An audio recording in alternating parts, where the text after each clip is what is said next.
Good morning, everyone.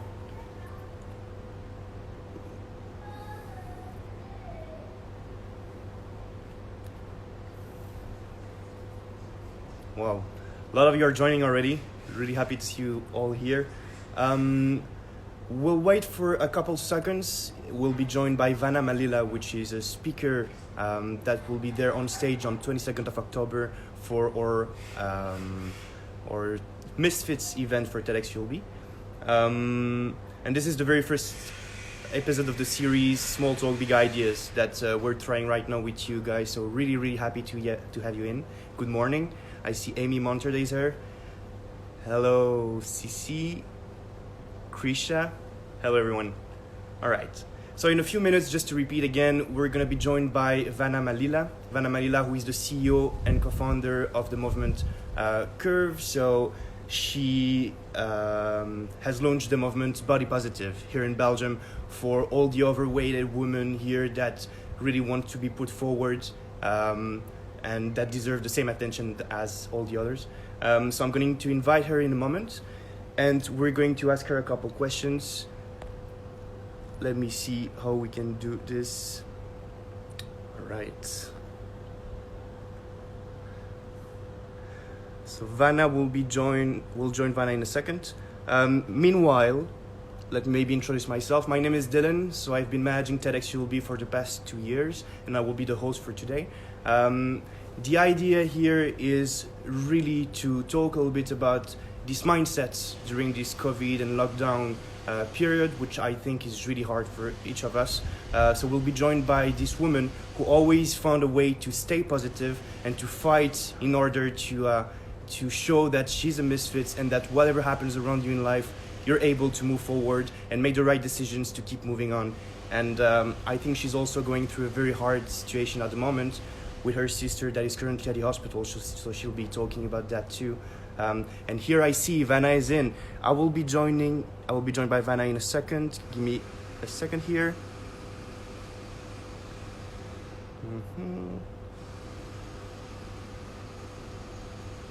There we go.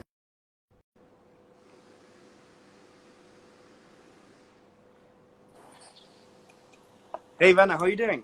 Hey, good morning. Fine, and you? Do you hear me properly? I do, yes, and you?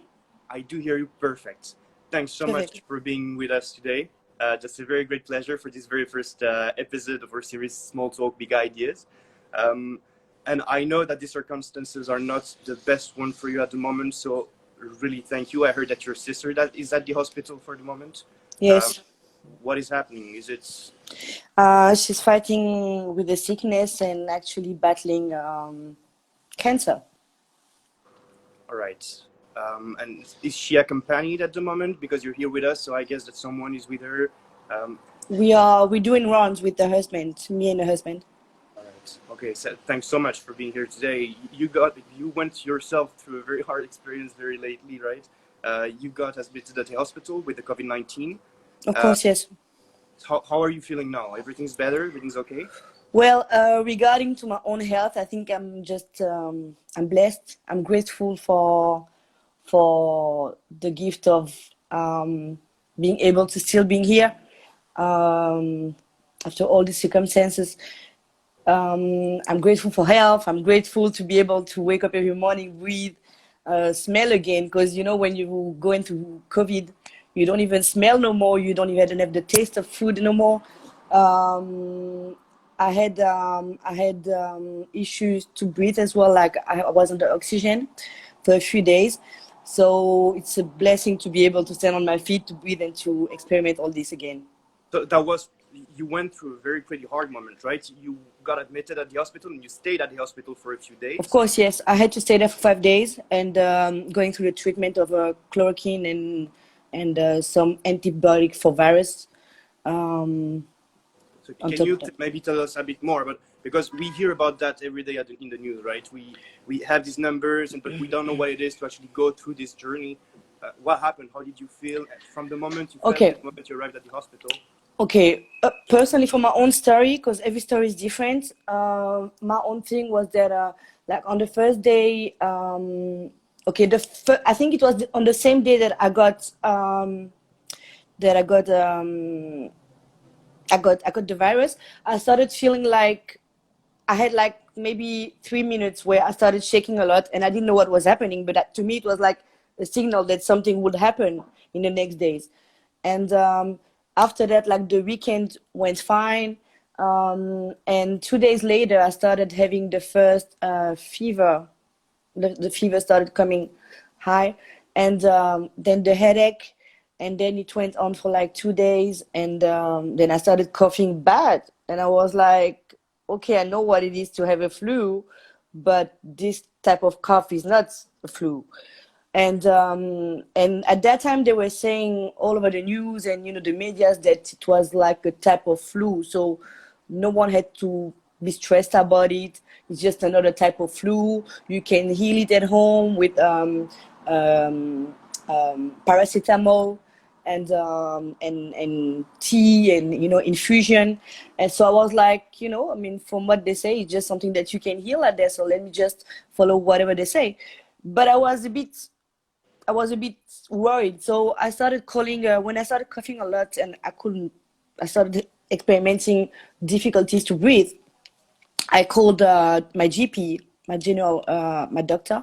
Then I called just to have different advices, and then I called the emergencies and I called the info line, the COVID info line, to ask them to explain to them my symptoms and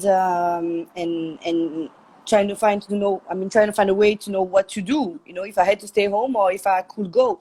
And all of them responded to me that they couldn't meet me for a diagnostic, that at the moment everyone with the symptoms had to stay home, and that from the symptoms I was telling them it was just a flu. Yes, it could be COVID, but there was a lot of chance that it's just a flu, so I had to stay home getting treated. So at that moment you're staying home and you're really not sure about what's happening.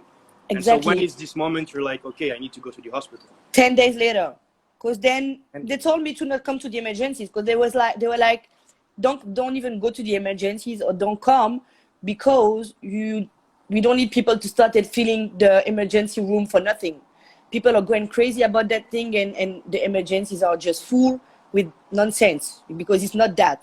So I was like, I decided to stay home and to try and heal myself, because I'm not a medication person. I like healing myself naturally. So I started drinking a lot of teas.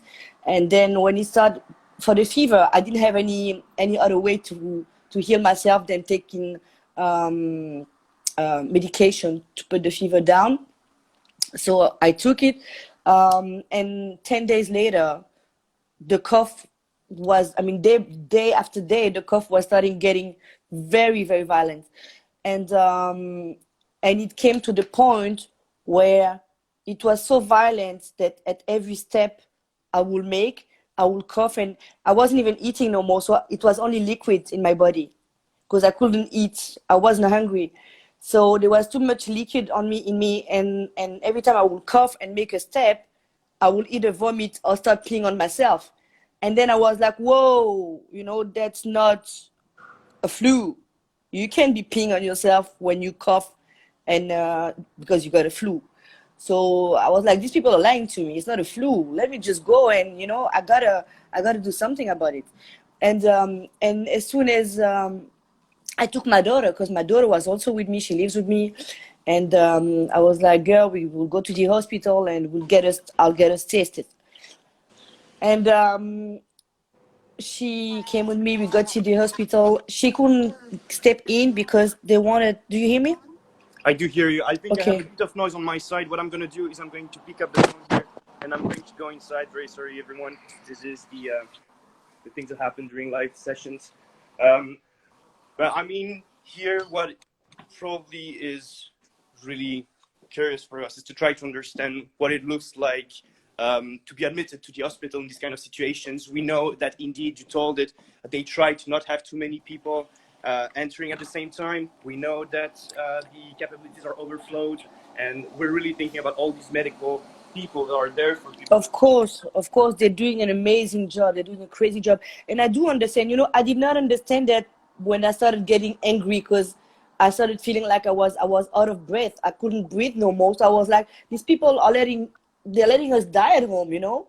And then when I got there at the emergencies, I understood what they were saying, because I got in the emergency room where there were like 20 people, and I was the only one coughing and, you know, coughing my life off, coughing my lungs off, and all the other people were just chill. And I was like, okay, now I understand why they don't want people to come to the emergencies or nothing, you know? And so when they saw me, they put me aside directly, because they understood that, okay, that was it. I was a real one, and they didn't want me to share the virus with them. So they directly put me in a box and started with the scanner, and the scanner started showing off that I don't even know how to say it in English, but it's like I had like bruises on my lungs. And so that was like a big sign that it was it. So they were like, they started telling me that I'll have to stay in the hospital, that I'll have to call my daughter, because my daughter was for 2 hours outside. She couldn't step in. They wanted to protect her, so she couldn't step in the emergency room. And because she didn't have the symptoms, they didn't want to have her tested, because, you know, like the stock of tests is very counted. Like they only get people with serious symptoms tested, and they also keep it for the medical teams, you know. And so, yeah, as soon as they told me I had to stay, I called my daughter and I told her that I'll have to be taken in charge and stay in the hospital, because there were a lot of chances that it was COVID. So I had to find a solution, and I had to find someone who was not afraid to host her at home, because there was no one at home. And one of my sister was like, just send me the kid, you know, we don't care. Like, she'll come, and no matter what happens, she'll come and she stay with us. So I'm grateful for that. And so at that moment, when you entered the hospital, of course, and you realize that you will be admitted, there's all these things that come to your mind. There's your daughter that needs to be put somewhere. There is the situation with your sister as well that is already feeling bad. Yeah, and I couldn't see her, and I was like, how am I going to do this? Because I need to be with her, and I need to be with her, but with what I have now, how long will it take for me to heal, to get healed, to go through this? Because she needs me right now. I gotta heal. I gotta be standing on my feet, and I gotta become negative again, so that I can be in touch with her and support her. So my only, like, when I was in my battle, like, my thing was my daughter, and it was being with my sister. So I had to stand quickly and come back outside healthy, to be able to fix what I had to fix and be there for them. And so I stayed under treatment for like 5 days. The chloroquine thing, dope, because in 3 days I started recovering the taste, I mean the sense of smell, the taste, and I started eating again. I'm a food lover, so it was like, oh my god, I'm getting my life back, you know. That's my thing, I can eat well. And and then the fever started going down, and my energy started coming back up, and I could again stand up in the morning, walk, and get my energy back. And I even wanted to start doing gym in my room, and I asked some friends to send me gloves, like boxing gloves, so that I could fight or do some shadow training in my bedroom. And you're really a fighter. I mean, we know that you're the CEO of a movement. You have founded something. That's my DNA. You're a fighter, and that's also the reason why we wanted to have you on stage on the 22nd of October with us for this event, Misfits, that we're throwing. But I mean, that's really what I'm trying to understand here is what is going on through the mind of a fighter at this moment where you're not able to really, like, you get admitted to the hospital, you're not in control anymore. You're not the one controlling what's coming around you. Do you have tips? What are the things that you do in these kind of situations to try to get the mindset positive again and chill down and keep moving on? I got 3 things. I got God. I believe in God. I believe in the divine. I mean, some people are not believers, and I think most everybody of needs you, to believe in something. okay, and most of you will have their God. I mean, I don't care the name you will give to your God. There's a divine, and He's there. And what I'm putting at first now, like what I wanna highlight now, is the fact that God is there and is the first one that you could rely on. That's one. And I knew that my God will not let me down. That's first. And then I had faith, and I started visioning. When I talk about faith, I think about visioning, and I knew that I was already visioning myself stepping out of the hospital and being like, "Yo, that's your girl again. You know, I'm back. What's next?" And that's me. And and the fact that I was seeing all those scenes and everything I will be going through after, and all the steps I will make after, allowed me to go through healing and be out again. The third thing is okay, you can rely on God. You can put all your situations in God's hands. Add to this your faith and vision, but you got to be taking action. Because I I guess that's wasn't. most of a lot of our followers are not believing in God, or maybe not religious, but maybe what I'm understanding from what you're saying is that there's something that is strong around us, and sometimes you just need to believe in it. And there's also a power in thinking and believing that things will go right around us, and keep on fighting and keeping this mindset positive.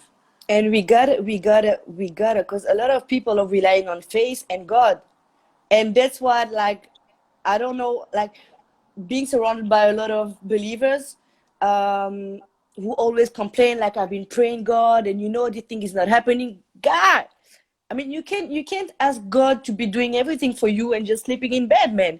You can pray your God, tell him your situation, tell him you expect him to do something about it, then have faith, have vision. But third thing, that's the most important part of it, take action.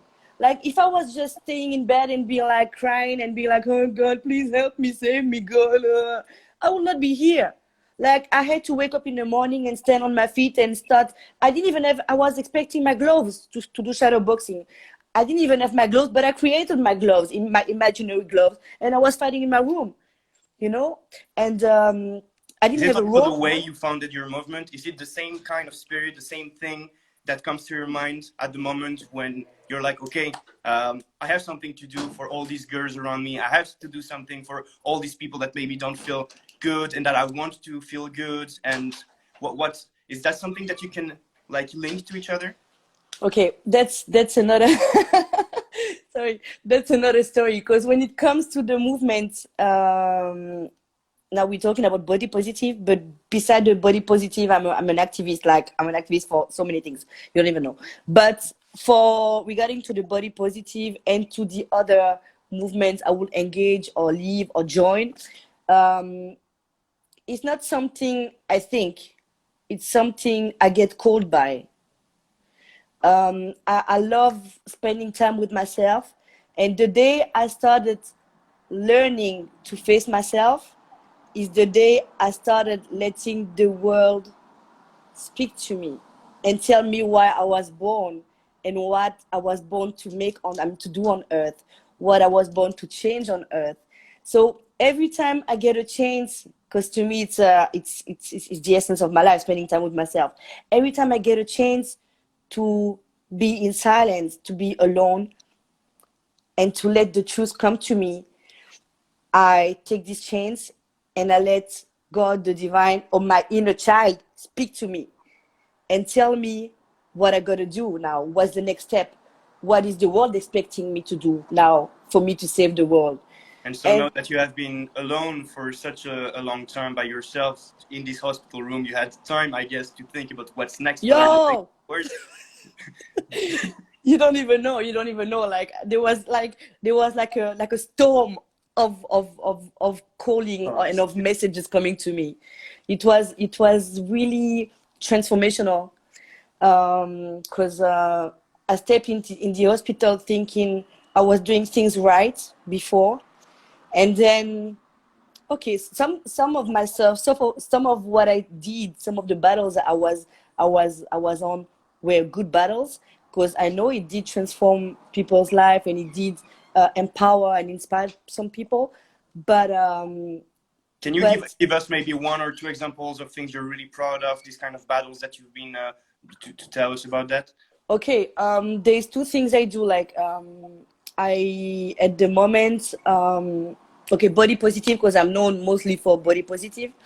And then besides that, besides the Curve project, which is the movement I created in Belgium, so that the people who don't know will learn about it. So if you want to get involved, if you want to start an adventure and a beautiful journey into self-love, join the Curve project, because that's what we do.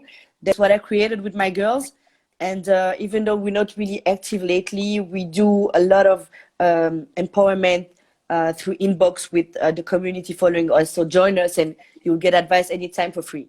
That's one. Okay, now besides that, I also battle a lot about HIV.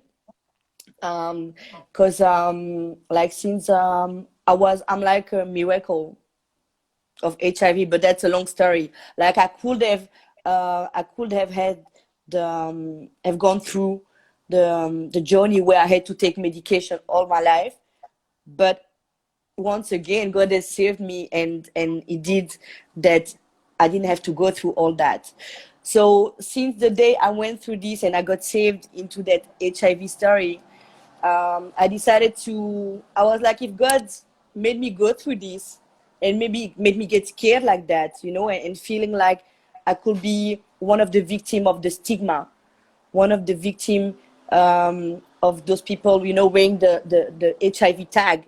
I was like, okay, you saved me from going through shame. You saved me from going through judgment. You saved me from going through the fact that I would have to be scared to give a sickness to other people or a virus to other people. You saved me from so many things that on that topic, I got to be doing something. I got to be being the voice for all the people infected who are going through treatment and who are mentally and physically weak and not strong enough to be raising their voices. I got to be speaking for those people. So I started joining different organizations here in Belgium, which is AIDE SIDA, for example, or the platform Prévention SIDA, which is another platform here in Belgium. I joined them to be a volunteer. And with AIDE SIDA, what I do is answering calls, like when people call and to ask questions because they're scared, they took a risk or something. I also work on throat tests. Like people would come twice a month. We do open sessions where people can just come and get tested in a minute. In 60 seconds, they will know if they got infected or not. And there's a lot of psychological and mental work behind, because you got to prepare them for both situations. Besides that, there's also prevention, like going through schools and talking about kids and about people to people about the virus and about what it is to have HIV and to live with HIV in 2020, because a lot of people, my background is I'm from Africa. My mom is from Africa. I was born in Congo. And, in Congo, back home, people think HIV, they don't even think HIV, they think AIDS, Oh, you got AIDS. Oh, I can't touch you. Oh, my God, I'll get it. No. Guy, in 2020, for you to have AIDS, it means that you didn't treat yourself. It means that you didn't even want to know that you have it, or it means that you simply were not lucky enough to have treatment, to have access to treatment. Besides that, when you live in Europe, you have no excuse. You can't say that you've got AIDS, because you've got everything to help you get to have access to treatment. You have psychological help, you have mental help, you have physical help.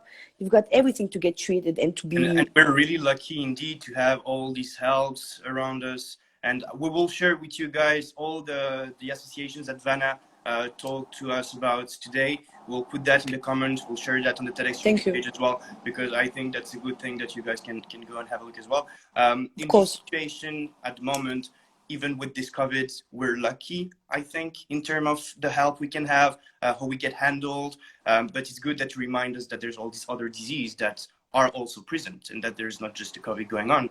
Of course. And so this COVID experience is just one extra thing that comes on top of all the other things that you have experienced so far. Are you thinking of trying to, just like you did for HIV or for other movements, to support in a way or another people that are going through COVID, or all these people, or is there something you're thinking about that you want to share with them? Okay, what I do, like what I did, because I never get rest. What I did, I don't even know. I can't even tell you where I get the strength from. But when I was at the hospital on the second day of my hospitalization, I decided to do prevention and organize two lives, like one on Facebook and one on Instagram, where people could ask questions and where I was sharing my story. And that was my way to help. And but at the moment, myself going through a lot, because after this COVID chapter, as I told you, like I had to step back into another reality, which is my own, and it's something I deeply cherish right now. And I'm focused on those precious moments. So I can't, since I got out of the hospital, I'm like, I pray for people telling me that they've got COVID, or telling me that one of the members of the family have COVID. I pray for Belgium. I pray for Congo. I pray for the whole world, and I hope it will cease and it will go down quickly. But like starting a movement about it, I won't, because I got already a lot of battles. I'm busy trying to, and what I understood from this COVID thing is that I'm the type of girl, like I love starting. I'm how do you call it again? Procrastinator. Okay. You're a procrastinator. I swear to God, because I will start. You won't believe it, but I will start 100 of challenge at the same time. I'll be like, okay, you know what? I'm quitting cigarette. I'm quitting alcohol. I'm quitting sugar. But that's the inverse of procrastinator. Procrastinator is someone that always put it afterwards. So you're actually taking actions now. Okay, but the thing is that when you try and follow different and race different races, you might end up not winning any of these races. You know, that's the point I'm trying to make here. And I've decided to, what I've learned from this whole chapter, from the silence, the answers I got was that I had to start taking life day by day, enjoying it, be grateful just for every single day I get the chance to be a blessing to myself and to my people, to the people around me, and to the world. But when it comes to my challenges, I had to start learning that I need to go step by step, because if I really want to get somewhere in life, I can't be trying to write a book, trying to open my business, trying to be the best speaker of the world, trying to be the most fitness girl in the world. I can't be doing all of this at the same time. I got to be taking things step by step. Of course, I do want to develop myself, and I hope that if God gives me long days, I'll be able to reach all of these challenges. But the only way to make it is step by step. Thanks so much for all this energy. I seen the comments here, comments that are coming up with like so much positive energy. Thanks so much for sharing the journey, inspiring us. I guess that people that are watching us right now maybe might have some questions. So of course, you can shoot. I'm going to go through these questions and ask them to Vannah right away if you want to have specific information about anything. Of course, on our side, we're also very happy to have you in this TEDxULB journey. We're lucky to meet so many people all the time and to get to know your stories. I think I would be curious to know what is your feeling about being part of this TEDxULB journey as well, and what it is. Okay, I get excited every time I say yo. I'm like excited. Okay, so you know my thing. Okay, so I'll tell you a little story, just a little story. When I started getting into self-development, it was I just want to make sure I got enough battery. Okay, I'm sure I got. Okay, so when I started getting into the self-development journey, it was 7 years ago. It's when I came back to Belgium. It's the moment I started learning about. Love you too. It's the moment I started learning about starting living alone. Because like my whole life, I was bruised, and I've been hurted by a lot of experiences, and it's like, you know, it's things I was trying to hide in drawers, you know. I didn't want to. I was not brave enough to open the drawers and to start facing what I went through and heal from it, like going through and trigger it, and face it, and really heal it. So what I was used to do was either was by toxic response, like I was responding to my pain by being toxic. How was I doing? When I talk about being toxic, it was responding to it by taking drugs, cocaine, responding to it by drinking alcohol, and having this need to be surrounded by thousands of people. You know, I really needed to have a thousand of friends, or I always needed to have a man besides me, you know, by my side, or I will always need to have something in my mouth to eat, because at every single emotion I needed to cover it with something.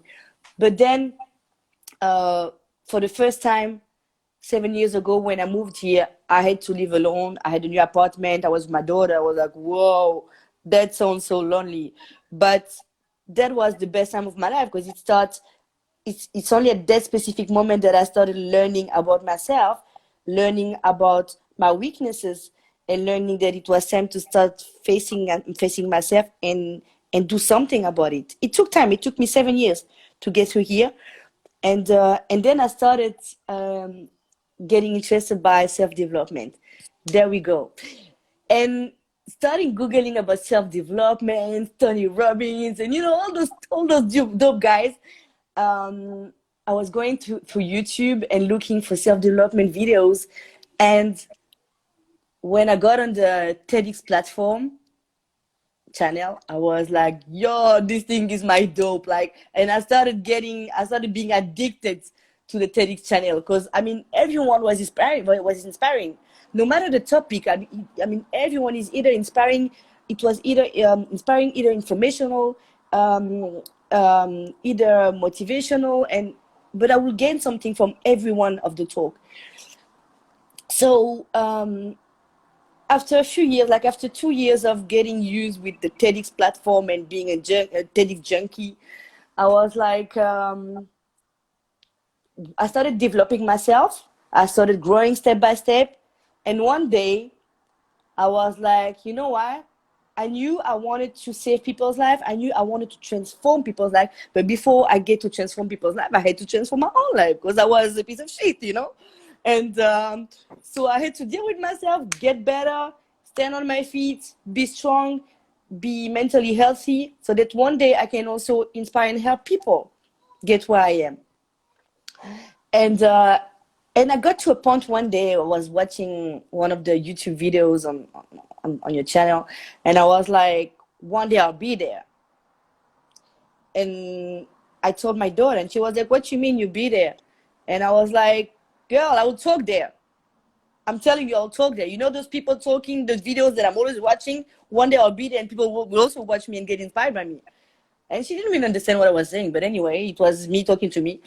And now she's 15 years old, and I told her, remember when I told you, I don't know if you remember, but a few years ago, I was talking to you. I was always watching those videos of inspiring people. It was getting you bored because you were not understanding nothing.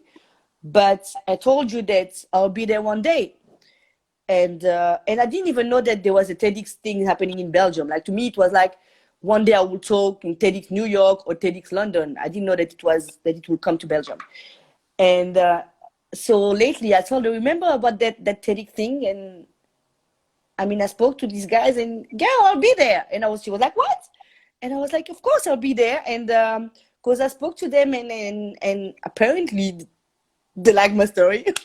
So apparently I got something to share with people. You're a good example of someone that has a purpose, a vision, that fights for it, and that fights for it so much that you're able to transmit this energy to people around you. So you can only thank yourself for that one more time. Again, I thank God. Yeah, but so I was like, so it's again that thing of vision. Like you tell something, you proclaim it, and you have faith in it, and you have your vision. You see yourself on stage. I was even seeing the way I was dressed up. I was seeing myself with the crown, dressed all black, and I knew I would speak on stage with that microphone and my crown and dressed all black. And I know this is the way I will get dressed in October. So so it's all about vision and taking action. Like I had to work and to go through a lot of steps and to become who I am. And today it's happening. And it was supposed to be on the 5th of May. And guess what? The 5th of May is the birthday of my daughter. She will turn 15. So when you told me it's going to be on the 1st of May, on the 5th of May, I was like, yo, and it's for my 15th daughter's birthday. So it was really special to me. And yeah, so I'm super happy. Of course, for the people following us now, the event that was planned originally on the 5th of May needed to be postponed to the 22nd of October because of this whole situation. But that just gives us enough time to do an even better show and to make sure that our speakers, including Vannah, will have all the time and the best circumstances to speak on stage and share their stories with you guys. So that's. I think there was a question up there. There was a question indeed about whether your perception of the sickness, COVID-19, has changed between before the sickness, when you were hearing about it on the news and when it was not something touching you personally, or and now that you went through it. Okay, the before and the after. What Exactly. I thought was the different. Okay, I didn't expect it to kill so many people around me. That's first. Because I heard a lot of people from my community has lost their family members. I've lost 2 friends, not in Belgium but overseas. Some of my friends have lost their parents, so I did not expect it to touch so many of the people around me. You know, I thought it was just something. I was like, okay, you know, it killed so many people in China, all right. Also in Italy, all right. But you know, and then I was extremely sad. But you don't expect it to be so close from you, you know, until it gets around you and until it hits you. And so I know what is COVID. Before it was like before I get to this step, it was like something I have an idea about. I knew it was dangerous. I knew it could kill or not. But experiencing it myself, it taught me so much about myself, about the body, about the control I can have over my own body by visioning.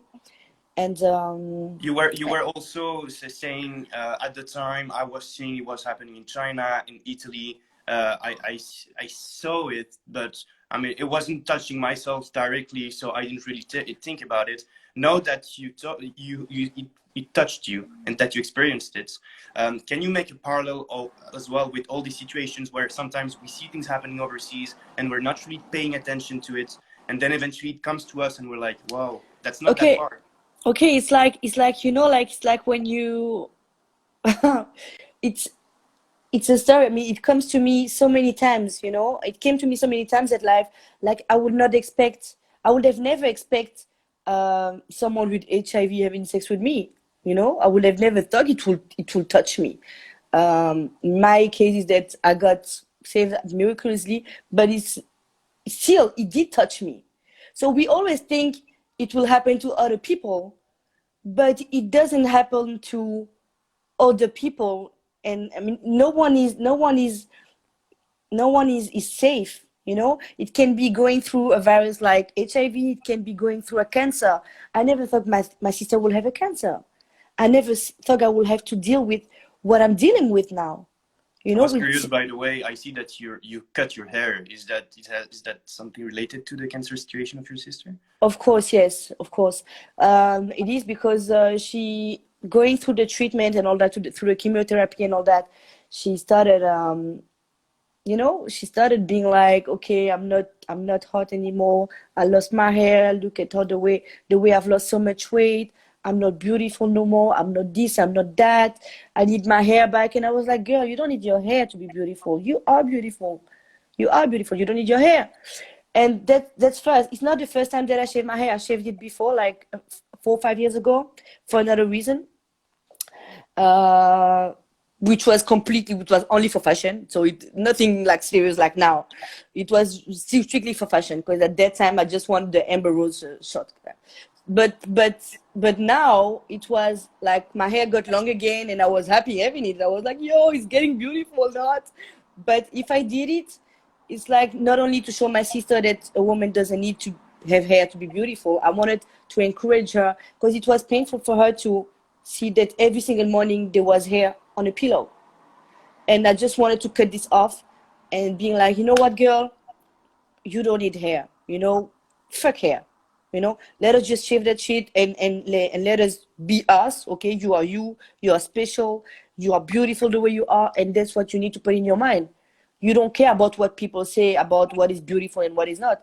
And it's crazy, because I spent my whole life encouraging and telling other women that they're beautiful, no matter what they're going through, no matter the physical changes, and they get my message. But my own sister was not getting my message. So I shaved my head, and she was like, why did you do that? Girl, because I just want to show you that you can be beautiful without hair. Yeah, but that's you. Me, I'm going to be ugly. So she didn't shave her hair. But anyway, I stayed like that.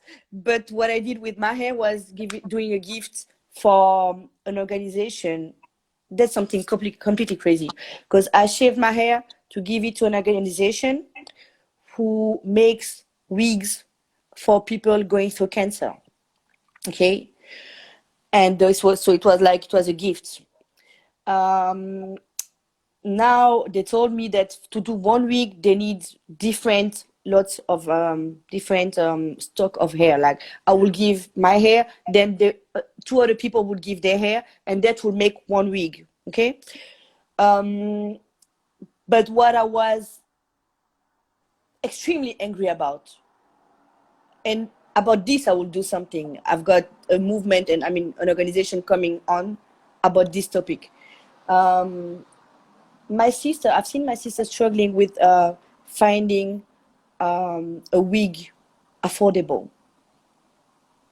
And I can't believe that on the market, when they need natural human natural type of hair, they have to pay in between 500 and 1,000 euros to have the look of a natural wig, and it's fucking crazy. How can you give someone who's going through such a pain, through the treatment, through the fact that they will start lacking self-love, they will go through so many emotions. It's like they're going through hell, and you asking them to pay for them to feel better. Are you serious? To me, that's like taking advantage of of people already going through so much. And when I did my gift, I was like, okay, my sister is blonde and I'm a brownish girl. So I was like, my wig, I asked them if my wig could go on her, if they could change the color or something, but they couldn't. So I was like, at least it will save another girl. It will make another girl feel beautiful. So I was happy. And, but the problem is that those girls, what I didn't know was that those girls pay their wig in that organization. And that's crazy. When I asked the lady about what the fact and the why they had to pay their wigs while we make gifts, she started telling me a very long story about why it was so expensive. Because apparently the guy who makes the wigs takes hours out of his work, because he has like a normal work, and then he spends nights making the wigs, and that's why they have to pay them so much, and that's why it's so expensive. But then don't call it an organization, call it a business for people going through cancer. Don't call it an org. Don't say you're doing volunteering, Mm-hmm. So what is this ambition here? Because this is one thing amongst so many others. This is touching you personally. So there's this thing related to cancer. There's so many health problems, and we see that here in Belgium we're still lucky. In some other countries they don't even have the insurances, etc., to actually cover half of the things that are needed for these problems as well. Is that we had some questions about how it impacts the situations, impacts your professional life. Is that something you're thinking about now? You're like, okay, let's see what Of I can do course. maybe for the health situation. Of course, of course. For cancer, for women going through cancer, I do want to do wigs, and I do want to offer the wigs. That's first. I want to start a foundation where I offer wigs to women living with cancer. And the second thing, but this already talked about it with the medical members of the hospital where she's hospitalized now. Because like my thing was coming to the hospital and we had a girl's moment. I would do her nails, then I would put some makeup on, do facials, and then I would put the crown, because I don't know if you've seen pictures of me before. I used to have, that crown on my head. I saw it, yes. And that's what we do. Like we consider ourselves being queens, and our crown is a crown with fabrics. So I would go there. I would put the wig on her hair and on her head, and I would put makeup on her, and then she was like, "Wow, I'm beautiful." And then all the helpers in the hospital would come through and they would be like, "Girl, I mean, what happened to you? You're so hot." And when she was sleeping, I started speaking with one of the medical team. She told me that I could actually, if it's for free, they'll be super happy to let me come on every Sunday, for example, and come and put makeup on the people, on these women going through an hospitalization for cancer. So it definitely it's something I want to be doing now. I want to be going to the hospital now and being able to put makeup on women and make them hot, make them feel like they can love themselves again, like they're worthy of being beautiful, Yes, and so that comes really along with what you've been fighting for already for so long. Thanks so much for sharing all of this. I would propose to really quickly go through the couple comments that we have received in order to see if there's something that we can answer to. So here indeed we talked about the professional aspect of it. We have Angeline that asks about what was the biggest struggle during the illness. So how did you cope with this biggest struggle? Breathing was very hard, and when you lack the ability to breathe, you lose control, especially when you are when you are someone that naturally leads and or guide people. Like I couldn't see myself do something else in life than talk to people and give them strength. So if one day I wake up and I can't breathe, I can't even talk, and I can't be useful to them. So I felt like I was completely useless on earth. And cutting my breath or cutting the ability for me to talk to people is like, just kill me, man. Why am I here? So it was one of the biggest challenge. When I couldn't breathe, but besides that, I was fine. I was blessed. And right after that, we have another comment from Vasiliki that is asking what was the best thing that happened during this lockdown. It's very stressful for everybody, but is there something positive that happened to you during this lockdown? Of course, there's a lot of positive, a lot. Because I had to change this quarantine thing. Not only the hospitalization was really revealing to me, because then I discovered another call. I discovered that my battle of self-love was a good battle, but I was fighting it the wrong way.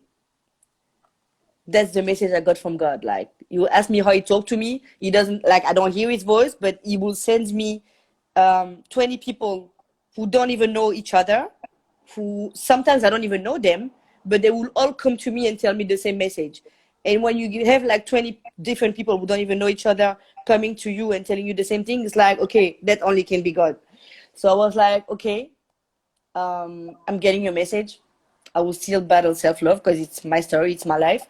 But I will battle differently. Instead of focusing now on the physical, like when you do body positive, it's all about physical. Like, we only talk physical. We spend our life catwalking, half naked, and doing photo shoot, nude photo shoots to show that we love our bodies. But self-love is not about loving your body. It's about loving your body, your mind, and your spirit. You know, we gotta heal ourselves. We gotta heal our physique. And when I say healing, loving your body is taking care of your body, is trying to stay healthy. Is if you gotta go through a detox and start stopping eating sugar, that's a form of self-love. Eating sugar the whole day is not a form of self-love. Getting to become obese because you're not taking action, because you're staying in your bed, is not self-love. It's not body positive. That's body negative, girl. You're killing yourself, you know? And I know I'll have all the body positive activists who be against me for saying that. I'm sorry. We got to be real. We got to be honest. You know, I'm trying to promote self-love. I'm trying to promote life, long life. I'm not trying to promote lies, you know? And that's why sometimes I'm not liked by some people, but I don't care. That's the truth I get from life. And we got to be healing our mental and our spiritual life as well. It's so much more than the body. And if you love your boobs or your ass or your, I mean, that's weak, that's small, you know? We got to think great. Thanks so much for sharing everything. I think that all this energy that you're throwing here right now is really a bless. I'm taking personally it like 300% to myself. Thanks so much. Thank you. Maybe one last word for the end, if you have something that you want to share. Well, I just want to tell, like, we're not done yet. I don't know if I'm talking to Belgium or if I'm talking to the world. We are not done yet with that thing. Concerning COVID, keep on following whatever the government is telling us. That's one thing. Stay home, stay confined. And even though we're going to go out soon, because here is by the 3rd of May, we'll be outside. Stay safe, man. Stay safe. Take care of yourself. Protect yourself physically, mentally. Try and stay active. Try and eat a lot of vegetables and fruit to keep yourself healthy and prevent you from because now we're into COVID. We don't know what will come next. Okay? So let's stay safe. Let's take care of our health so that we prevent ourselves from the next virus is coming to us and or sickness coming to us. Take care of yourself mentally. Face yourself. Heal yourself.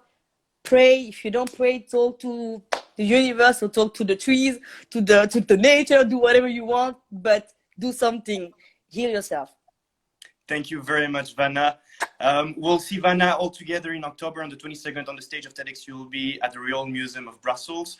Meanwhile, this was the very first episode of our series, Small Talk, Big Ideas. We are really looking forward to have your input on that, guys. We'll surely start doing other episodes and cover other topics. So please comment below or send us an email to talks@tedxulb.org or by DM on Instagram. And we'll make sure to come back to you very shortly. Thanks again, Vannah. Thank you. I just want to thank everyone for following us and for taking part of this talk. I had a lot of thank you, love you, blah, blah, blah. So I love you too. Thank you for being inspired and for being us and here with us, and that's cool. Take care of you. Thank you. Have a very good day. Have a beautiful You Saturday. too. And speak soon. Speak to you soon. Bye.